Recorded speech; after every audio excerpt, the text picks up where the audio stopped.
Yo soy Félix Bigman, esta es una cápsula informativa para la noticia ciudadana La Voz del Pueblo. La tarde de hoy nos acompaña el señor Jorge Iván Herrera, quien pues se inscribió como aspirante a candidato, o como actualmente lo manejan distintos partidos políticos. En Morena le dan otro nombre. ¿Cuál sería ese nombre que le dan? Soy aspirante a coordinar los comités de defensa de la 4 Transformación en Canacín. ¿Nos podrías platicar un poquito de quién eres y cómo ves tú el panorama de aquí del municipio de Canacín? Si eres más específico para que no esté muy... Bueno, preséntate primero, por favor.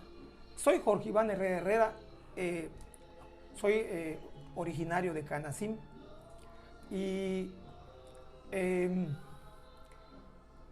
es entre las muchas cosas que promuevo o que siempre he hablado en la mayor parte de la gente que me conoce, es invitarlos a participar en política, porque es como los tiempos como están, y no me refiero a que uno quiera ser un servidor público, yo me refiero a estar enterados, a comunicarles la realidad de cómo están las cosas, porque hoy en día nos llenan de, ¿cómo se llama?, de propaganda y nos desinforman, y ¿cómo se llama?, y hay cosas aquí en Canacín que se necesitan cambiar o que se necesitan empezar a construir. ¿Cómo se llama? Para empezar, es importante el hecho de buscar gente, de hecho, parte con los que yo he estado hablando con la gente de aquí de Canacín, que yo considero que pueden servir, la mayor parte de ellos con los que yo hablo y que ellos dicen estar dispuestos a colaborar, son gente que normalmente no han sido servidores públicos, pero son gente que en sus profesiones o en sus oficios han desarrollado un muy buen trabajo, ¿sí? En algunos casos de excelencia, y sobre todo en lo que ahora se necesita, que se dice de una manera muy fácil, pero no es fácil encontrar, sí, es gente honesta. Tú, dentro del ámbito donde te manejas, pues podemos decir que eres un especialista conocedor del tema del transporte público, un problema que es añejo en Canacín, y que pues sabemos que grupos fácticos de mucho poder económico pues obligan al canacinense a ir a las plazas, a utilizar el transporte de ellos para ir al centro de Mérida y a las plazas de ellos. ¿Qué crees que haya hecho falta o qué falta para que realmente exista un transporte que beneficie al canacinense y que pueda interconectar a todo Canacín?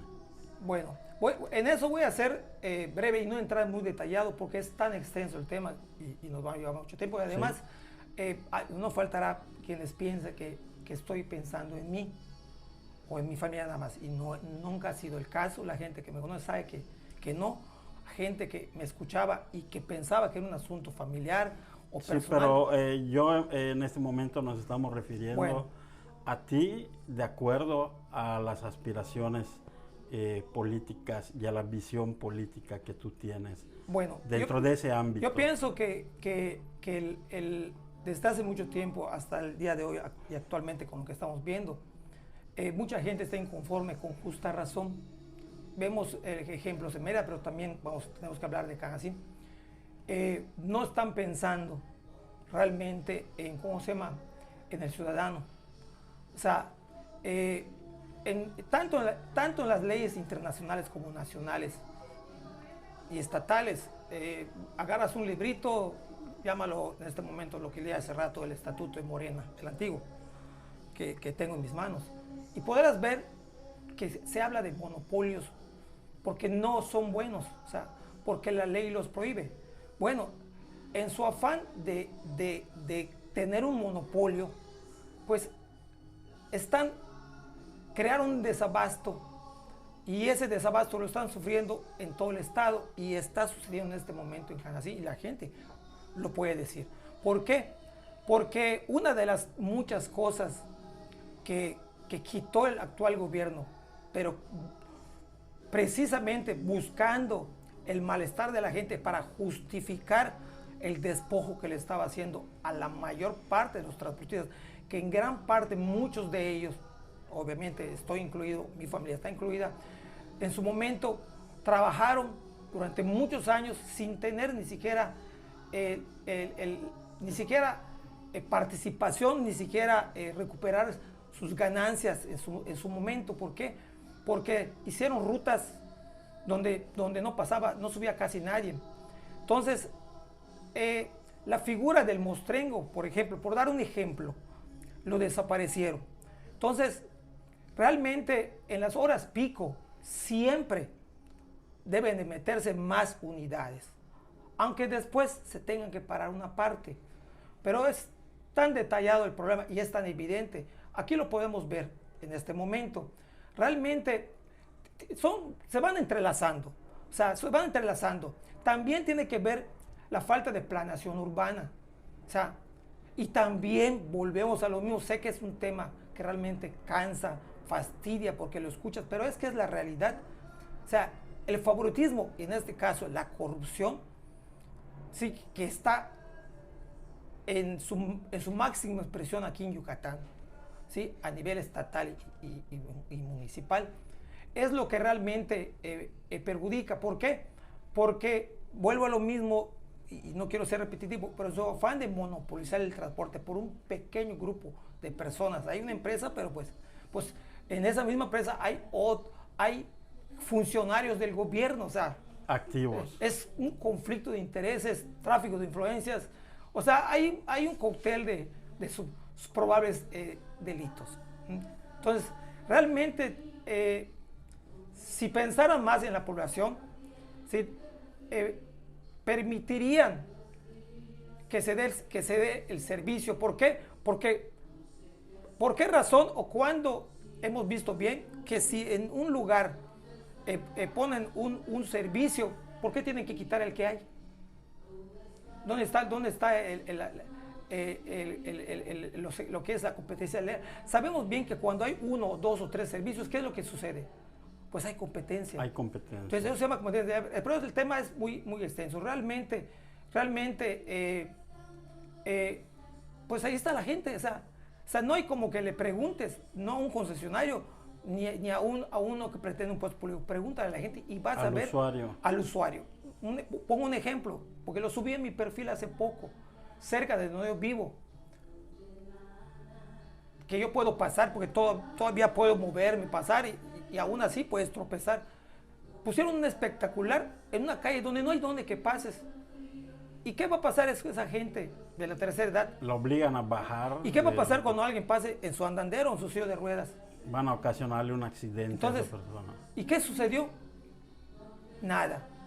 Entonces, realmente, ahí viene el detalle y ahí tiene que ver con lo que estoy platicando. Realmente se necesita que haya ciudadanos comunes que, ¿cómo se llama? Sin tener ningún ingreso que tenga que ver con el Estado o con el municipio, que puedan influir. O sea, un frente ciudadano aquí en Canacín debería de haber verdadero, no simulado, como normalmente es lo que todos tenemos acá. Entonces, el tema es muy extenso, pero sí no están pensando en la gente. No están pensando en la gente porque un día amanecen y quitan el servicio en un lugar. Obviamente, pues en ese lugar entramos nosotros, que somos concesionarios independientes. Si no fuera porque la gente y se alborotó la gente, fue a pedir, le regresamos. Entonces ahorita no sabemos qué vaya a suceder porque no hay transparencia. ¿Sí? Y el caso más claro, y cambio de tema para no llevarme tanto tiempo en eso, el cambio más claro, pues vamos a poner la alianza. ¿Sí? La alianza, igual que otras empresas, en su debido momento, pues no pelearon y se alinearon, porque los dirigentes, ¿cómo se llama? Crecieron sus empresas igual al amparo del poder. Sin embargo, no es el verdadero motivo. El verdadero motivo es que las cabezas pueden ser 5 personas, tal vez, pueden ser menos, pueden ser más. A ellos los ponen en la nómina, les dan una participación, van a aparecer un tiempo y todos los demás están bien, gracias, ya viste qué pasó. Entonces realmente no es una verdadera quiebra. O sea, es un caso similar a como pasó, por dar un ejemplo de la Pino. Pues desviándonos un poquito del tema del transporte público, que pues sabemos que es esencial, ¿no? Es esencial para todos, hasta para crear el desarrollo económico de un municipio. Pero me gustaría hacerte la pregunta obligada que le he venido haciendo a todos los aspirantes en este ejercicio que estamos llevando a cabo. Esta pregunta es: si tú fueras servidor público electo, o sea, es decir, alcalde en este caso, ¿tú qué harías y qué piensas que hace falta para mejorar al municipio? Bueno, la cercanía a Mérida ha servido de pretexto para las autoridades estatales y municipales para no dar los servicios que se merecen. De alguna forma estamos sujetos a Mérida todavía, ¿no? Sí, y bueno, hay varios, voy a decir los más puntuales.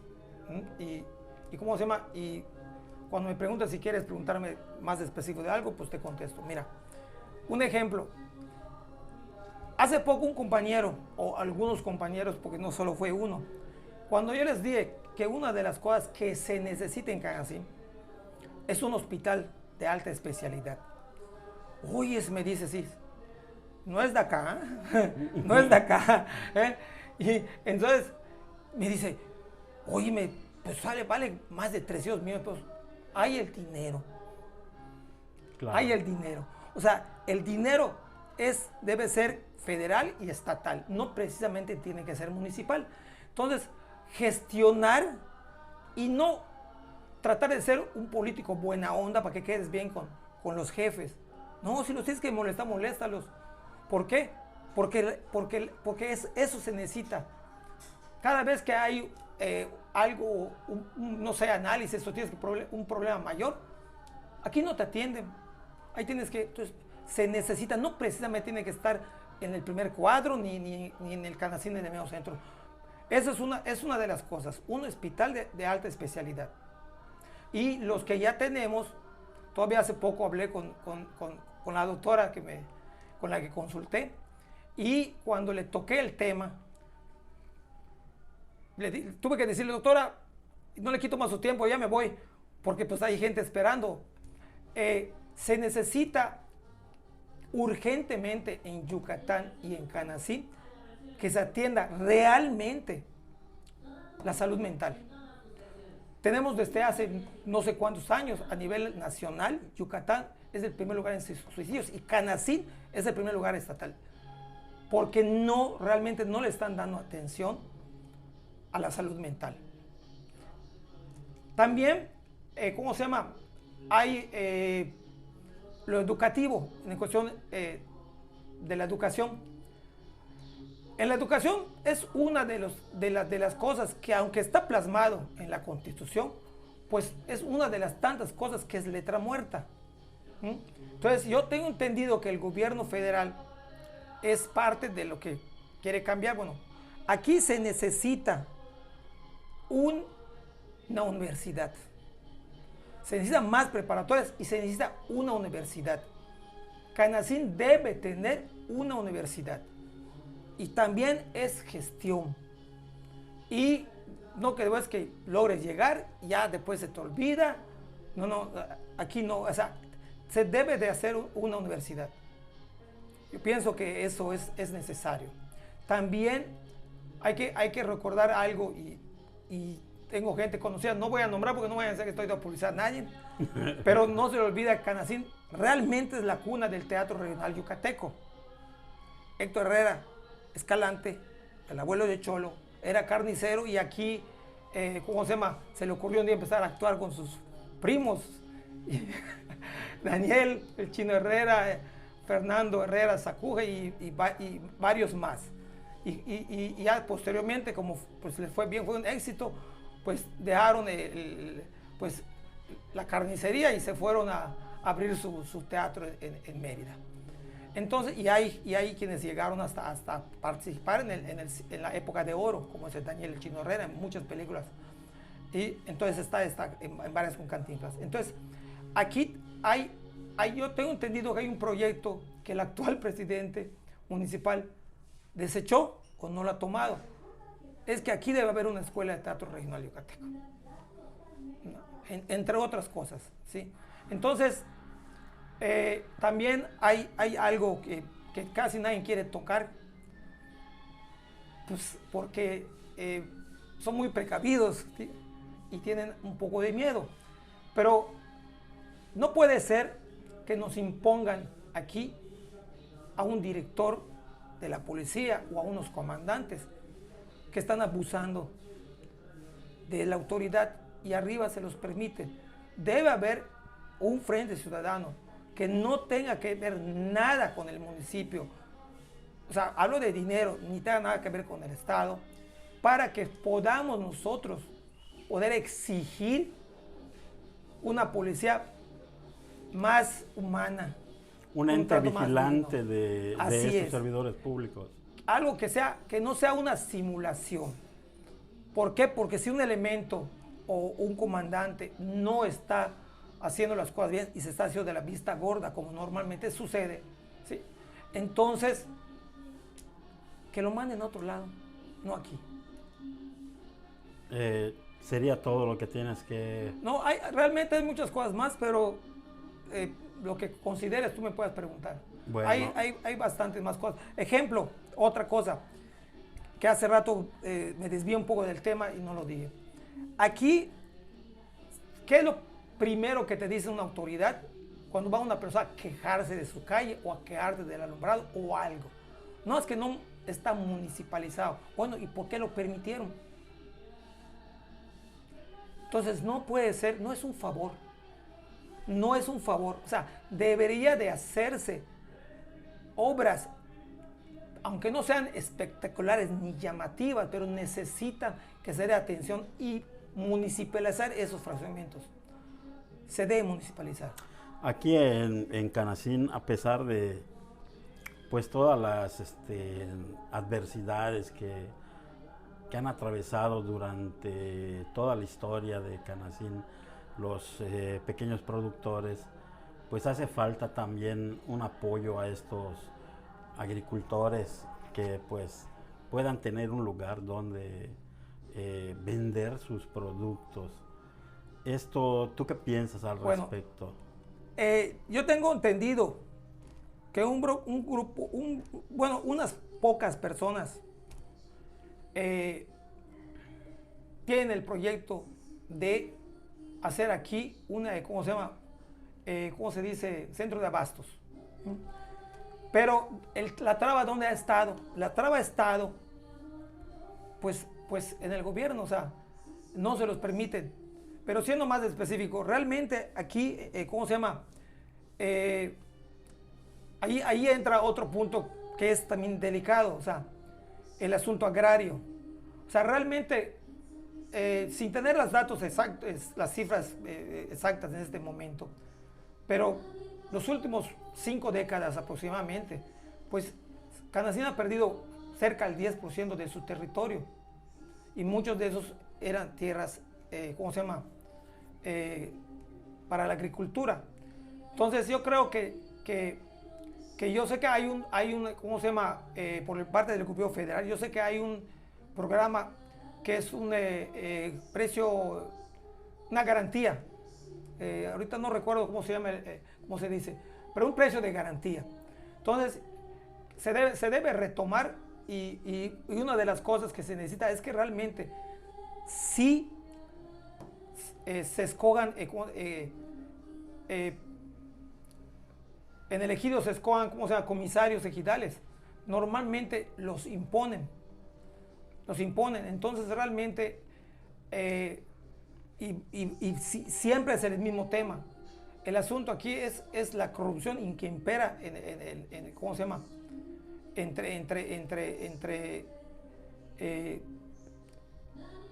¿Cómo se llama? El poder en turno. Sí.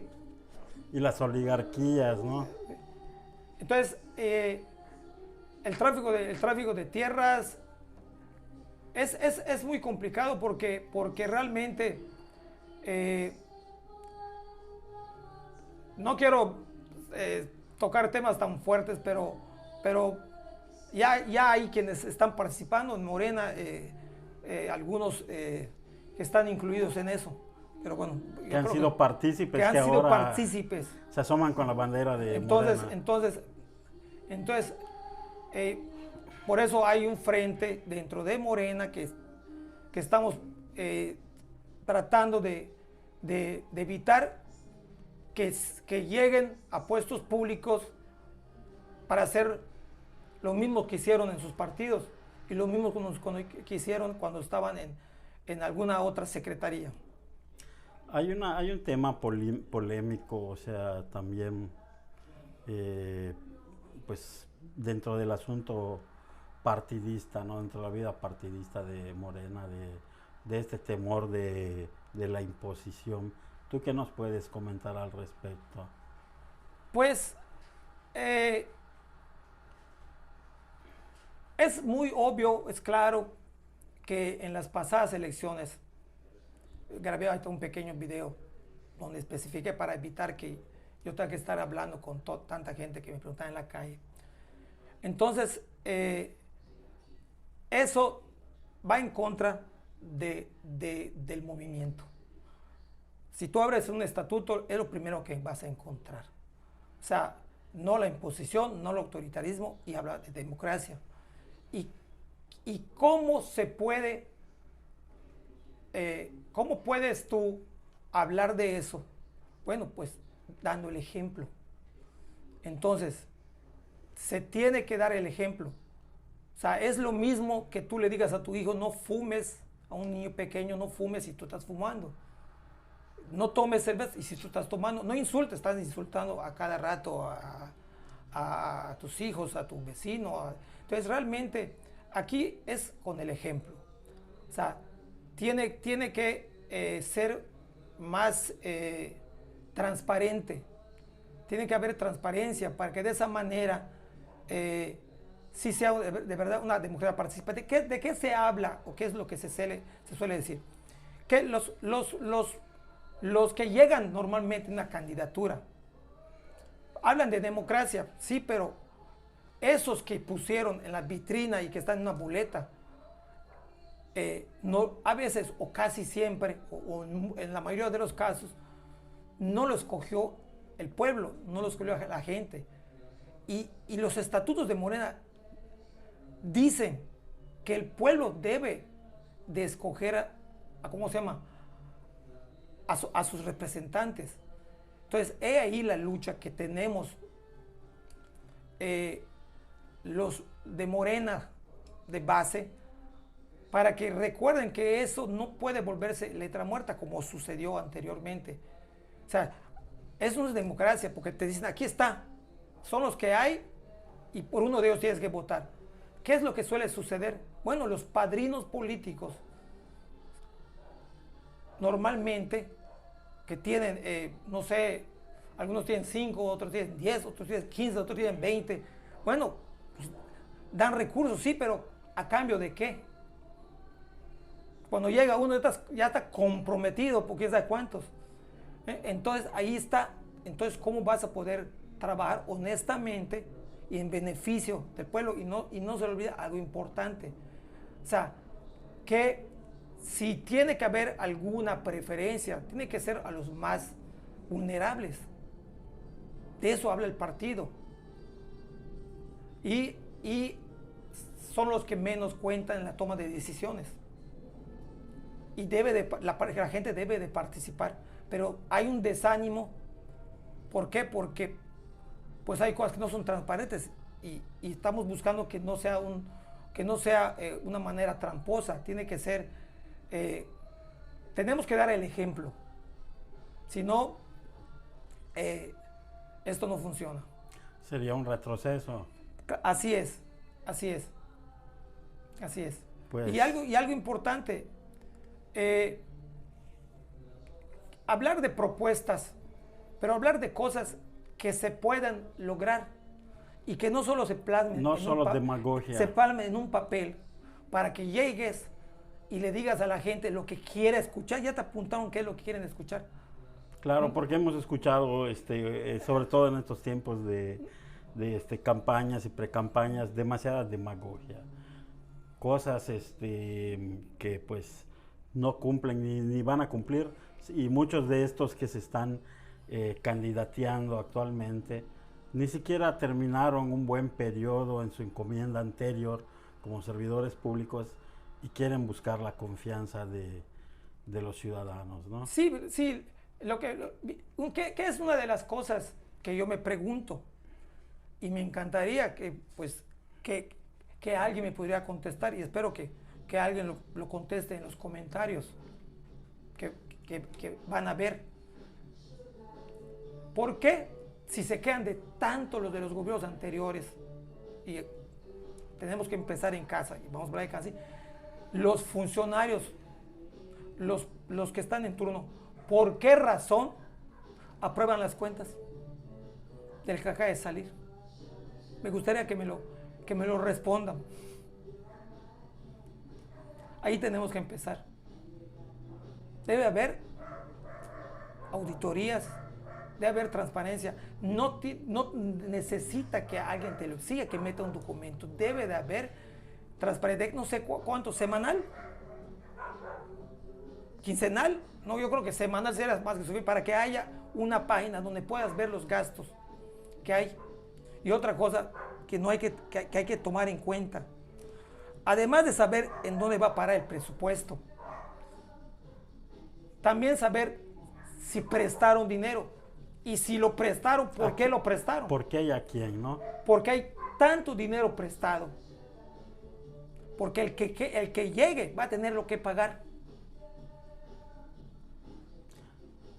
Por ejemplo, en este asunto que comentabas de la rendición de cuentas, creo que hay muchos alcaldes. Doy un ejemplo. Sí, por favor. No voy a decir nombres porque no es personal, porque hay algunos de esos que ya están en el partido. Y como no es personal, pues... No vamos a decir su nombre. No vamos a decir su nombre. Voy con unos compañeros en el INAI, pero como el compañero que estaba conmigo, pues apenas acaba de salir del PAN, pues se lleva con la persona que está en el INAI, una dama. Y a la hora que nos está explicando cómo se maneja, que por cierto, muy complicado cómo estaba para manejar, para que accedas a la transparencia, pues pregunta, ¿y cuál quiere que veamos? Y le dijimos, pues queremos ver Canacín. Y resulta que a pesar que ya tenía 3 meses, que había salido uno y había entrado otro, resulta que estaba en blanco. No buscaba qué nos dice. ¿Y qué pasó? ¿Y ellos cuál es su trabajo? Y yo tengo entendido, según con los que colaboro, con los que hablo, tengo entendido que cuando quieres entrar a la transparencia, está virus de ti impuesto en el Estado para que colapse ¿cómo se llama? Tu dispositivo. Tu dispositivo. Así es. Qué lamentable, ¿no? Y pues tomando en cuenta de que pues el INAI y el INAIP son quienes deben de estar auditando pues el tema de la información pública a los sujetos obligados. Y en este caso vemos que no hacen ese asunto, no están pendientes de que cumplan en poner la información pública en las determinadas plataformas. Y entonces, pues la pregunta es esa, justamente para qué sirven, ¿no? Entonces. Lo que pasa que igual voy a tratar de ser lo más suave posible, porque repito, no es personal, pero hablan de perfiles. Bueno, es que a veces cuando pienso en algunos perfiles, parece que pues estoy esperando ya los números que hay cuando pues, entras allá en los separos. Pues qué perfiles están buscando.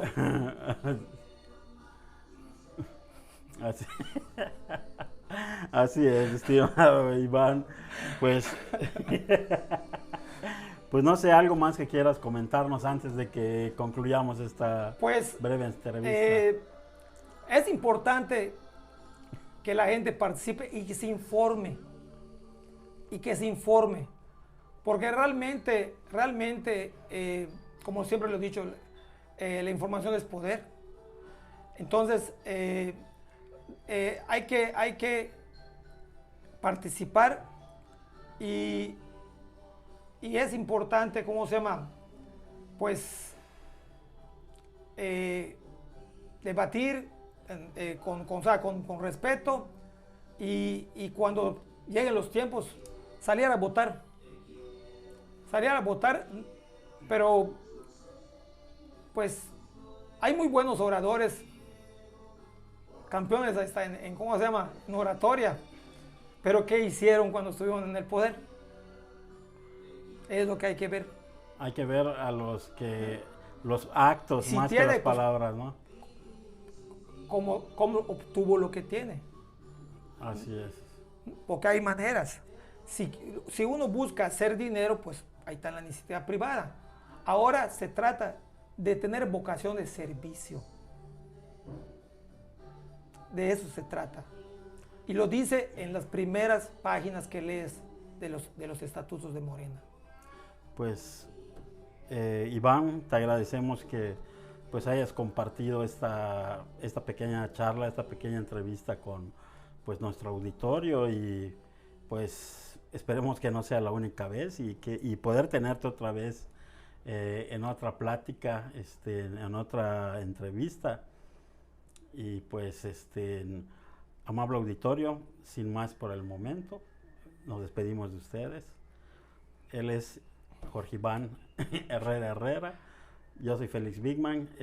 Ha sido una cápsula informativa para la Noticia Ciudadana. Nos seguimos viendo, leyendo y escuchando. Hasta la próxima. Buenas tardes. Gracias.